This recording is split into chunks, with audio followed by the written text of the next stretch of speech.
บายดี MPL 08ล่าพรหมจันทร์นำเสนอจากแข่งหัวพัน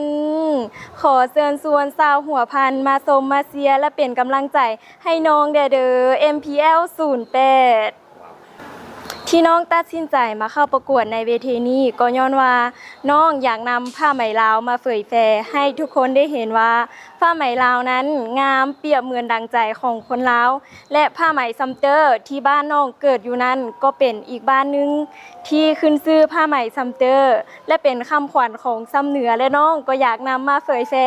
ให้ทุกท่านได้ฮู้ได้เห็นไปพร้อมๆกันโดยสำหรับน้องเนาะก็มีผ้าไหมซัมเตอร์ที่น้องนำมาเผยแพร่อยากให้ทุกคนได้เห็นจุดเด่นของผ้าไหมลาวที่ขึ้นชื่อดังเป็นของน้ำใจของคนลาวออกมาให้ทุกคนได้เห็น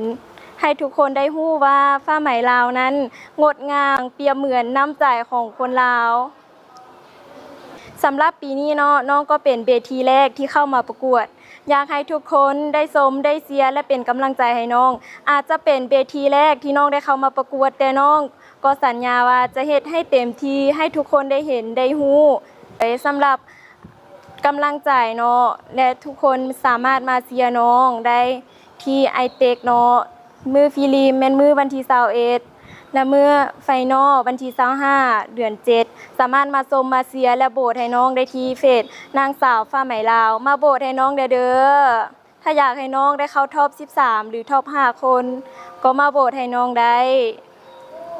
ขอบใจ